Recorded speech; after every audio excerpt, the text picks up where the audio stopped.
आज की वीडियो में बच्चों हम पढ़ने वाले हैं बाइंडिंग एनर्जी कर्व। पिछले वीडियो में मैंने आपको बताया था कि बाइंडिंग एनर्जी पर न्यूक्लियन क्या होती है। Binding energy per nucleon, binding energy को जब हम मास नंबर से डिवाइड कर देते हैं तो बाइंडिंग एनर्जी पर न्यूक्लियन मिल जाती है। Binding energy per nucleon versus mass number जो ग्राफ होता है, जो कर्व होता है, उसको हम बाइंडिंग एनर्जी कर्व कहते हैं। जैसा बोर्ड पे बना हुआ है वैसा ही कर्व आपको अपनी कॉपी में बना लेना है और उसके जो फीचर्स हैं जो मैं आपको एक्सप्लेन कर रहा हूँ उनको आपको नोट डाउन कर लेना है। उससे रिलेटेड क्वेश्चन आपको अवश्य मिलेगा। देखिए तो बच्चों, ये है binding energy curve. Binding energy curve यहाँ मैंने बाई एक्सिस पे binding energy per nucleon mega electron volt में ली हुई है। एक्स एक्सिस पे मास नंबर लिया हुआ है। मास नंबर के लिए आपको मैं बता दूं कैसे आपको ड्रॉ करना है। इस तरीके से आप वर्टिकल 11 लाइनें बना लीजिए और 6 हॉरिजॉन्टल लाइनें बना लीजिए। ओके, फिर आप देखिए यहाँ बाइंडिंग एनर्जी में 0 mega electron volt, 2 mega electron volt, 4 mega electron volt, 6 mega electron volt, 8 mega electron volt और 10 मेगा इलेक्ट्रॉन वोल्ट। ये तो हो गई आपकी बाइंडिंग एनर्जीज। और यहाँ पर न्यूक्लियन, यहाँ देखिए मास नंबर। मास नंबर में एक लाइन को छोड़ के मैंने 0, 50, 100, 150, 200 और 250 लिया हुआ है। अब इसमें क्या हो रहा है, इसमें मैंने H2 हाइड्रोजन का आइटम, ये देखो इसकी बाइंडिंग एनर्जी पर न्यूक्लियन 0 से 2 के बीच में है। उसके बाद हाइड्रोजन के 3 आइसोटोप होते हैं, प्रोटियम, ड्यूटेरियम, ट्रिटियम। ड्यूटेरियम है, ट्रिटियम है, ये यहाँ आता है। उसके बाद हीलियम यहाँ आता है, कार्बन इधर आता है, ऑक्सीजन इधर आता है, नाइट्रोजन इधर आता है, लिथियम इधर आता है, ऑक्सीजन ये है और ये आपको ये दिख रहा है फेरस। तो इस तरीके से एटॉमिक सिंबल्स जो है वो दे रखे हैं और आप समझ सकते हैं इसको आसानी से। इस ग्राफ से हमें इसके फीचर्स क्या हैं, इससे हमें क्या सीखने को मिला, ये समझिए। फीचर्स को हम डिस्कस करते हैं। तो आप देखो इसमें देखने को मिल रहा है हमें binding energy per nucleon for the lighter nuclei 1H1 1H3 is small. ये छोटे छोटे न्यूक्लियाई जो होते हैं उनकी बाइंडिंग एनर्जी पर न्यूक्लियन कम होती है। दूसरी बात, न्यूक्लियाई एट पीक, जो पीक पे है, देखो हीलियम पीक पे दिख रहा है, कार्बन पीक पे दिख रहा है, ऑक्सीजन पीक पे दिख रहा है, ये रिलेटिवली मोर स्टेबल होते हैं। इनके नेबरहुड में जितने भी न्यूक्लियाइज आएंगे उनकी स्टेबिलिटी इनसे कम होगी। मतलब पीक पे जो एटम्स हैं, न्यूक्लियाइज हैं, उनकी स्टेबिलिटी ज्यादा होती है। इसके बाद क्या होता है कि जब 30 से लेके 120 तक, जब मास नंबर 30 से लेके 120 तक वेरी करता है तो बाइंडिंग एनर्जी पर न्यूक्लियन ये लगभग बराबर होती है यहाँ से यहाँ तक। Average binding energy per nucleon यहाँ देखें तो 8.5 मेगा इलेक्ट्रॉन वोल्ट होती है और ये मैक्सिमम फेरस के लिए होती है, वो 8.85 मेगा इलेक्ट्रॉन वोल्ट। आपको याद रखना है। तीसरी बात, last fourth point, as the mass number increases binding energy per nucleon decreases.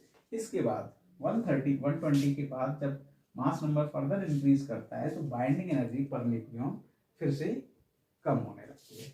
तो ये इसके हैं फीचर्स, ये आपको एज इट इज कॉपी में नोट कर लेने हैं।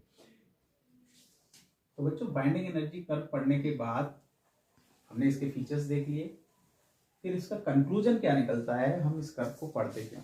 आप लोगों ने न्यूक्लियर फिजन और फ्यूजन के विषय में सुना होगा।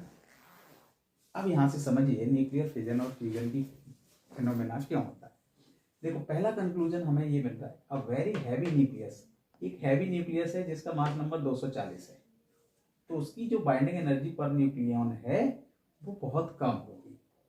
तो ये जो 240 एटॉमिक मास नंबर वाला जो न्यूक्लियाई है वो दो छोटे छोटे 120 मास नंबर वाले स्मॉल न्यूक्लियाइज में स्प्लिट होगा। तो ये जो छोटे न्यूक्लियाई होंगी इनकी बाइंडिंग एनर्जी पर न्यूक्लियन ज्यादा होगी, तो स्टेबिलिटी ज्यादा हो जाएगी। तो ये स्प्लिट क्यों हुआ, स्टेबिलिटी के लिए, क्योंकि ये स्टेबल होना चाहता था, इसकी बाइंडिंग एनर्जी पर न्यूक्लियन ज्यादा हुई। और इस प्रोसेस में क्या होता है कि बड़ा न्यूक्लियाई एक दो छोटे छोटे न्यूक्लियाइज में स्प्लिट हो जाता है, तो इस फिनोमेना को हम क्या कहते हैं, न्यूक्लियर फ्यूजन कहते हैं। इस प्रोसेस में एनर्जी रिलीज होती है। इसके ऑपोजिट अगर छोटे छोटे न्यूक्लियाइज की बात की जाए जिनका मास नंबर 10 से कम है, तो वो न्यूक्लियाई क्या करते हैं, ज्वाइन हो जाते हैं और ज्वाइन होके बाइंडिंग एनर्जी पर न्यूक्लियन ज्यादा बना लेते हैं और इस फिनोमेना को हम कहते हैं न्यूक्लियर फ्यूजन। तो बच्चों हमने देखा बाइंडिंग एनर्जी कर्व की हेल्प से न्यूक्लियर फिजन और फ्यूजन का फिनोमेना समझने के लिए हमें इसको कर्व को समझना आवश्यक है। क्वेश्चन आ सकता है आप लोग। तो बच्चों हमने देखा कि स्टेबिलिटी के लिए फ्यूजन होता है, स्टेबिलिटी के लिए ही फिजन होता है। एक न्यूक्लियस कब स्टेबल होता है, उसकी कुछ कंडीशंस हैं, तो वो आप लोग समझ लीजिए क्या क्या बात है। फर्स्ट पॉइंट आप याद रखिए, higher the binding energy per nucleon more stable is the nucleus. Binding energy per nucleon जितनी ज़्यादा होगी उतना ज़्यादा स्टेबल न्यूक्लियस होगा। दूसरा point, stability of nucleus depends upon on its ratio of the proton and neutron. Nucleus के अंदर कितने प्रोटॉन कितने न्यूट्रॉन हैं उनका रेशियो पे भी डिपेंड करता है। तीसरी बात, सॉलिड लाइन, अगर हम न्यूट्रॉन और प्रोटॉन के बीच में अगर हम ग्राफ की बात करें, न्यूट्रॉन वर्सेस प्रोटॉन ग्राफ बना लेते हैं किसी न्यूक्लियस के अंदर, तो ये जो सॉलिड लाइन है ये आपको रिप्रेजेंट करती है कि नंबर ऑफ न्यूट्रॉन्स और नंबर ऑफ प्रोटॉन्स के बराबर है। इस लाइन पे जो न्यूक्लियस आएगा उसकी स्टेबिलिटी ज़्यादा होगी, ठीक है।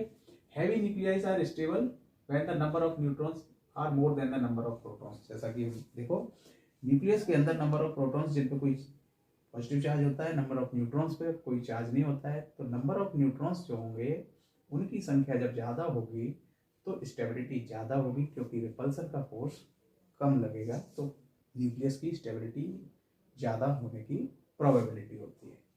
More stable nucleus contains even number of protons and neutrons और बोथ। हायर जब एटम का साइज बढ़ता है, न्यूक्लियस का साइज बढ़ता है, तो उस केस में जिन न्यूक्लियस में ज़्यादा प्रोटॉन्स होते हैं या इवन नंबर में होते हैं प्रोटॉन्स, इवन नंबर में न्यूट्रॉन्स होते हैं, या दोनों ही इवन नंबर में होते हैं, तो वो न्यूक्लियस ज़्यादा स्टेबल होता है। तो बच्चों इस तरीके से हमने देखा binding energy curve. Binding energy curve को समझते हुए हमने एटॉमिक स्टेबिलिटी, न्यूक्लियर फ्यूजन का फिनोमेना कैसे एक्सप्लेन होता है बाइंडिंग एनर्जी कर्व से, वो हमने देखा। क्वेश्चन बनता है एसर्शन रीजन वाले, कई क्वेश्चंस इस टॉपिक को लेकर के आपके आने वाले एग्जाम में 2024 के एग्जाम में काफ़ी इम्पोर्टेंट हैं। इसलिए बच्चों आप इसी तरीके से नोट्स में आप सारी चीज़ें नोट कर लीजिए, याद कर लीजिए और चैनल को सब्सक्राइब जरूर कर लीजिए। अगले वीडियो में मैं आपको बताने वाला हूँ कि इससे संबंधित क्वेश्चन किस तरीके से पूछा जाता है। तब तक के लिए नमस्कार।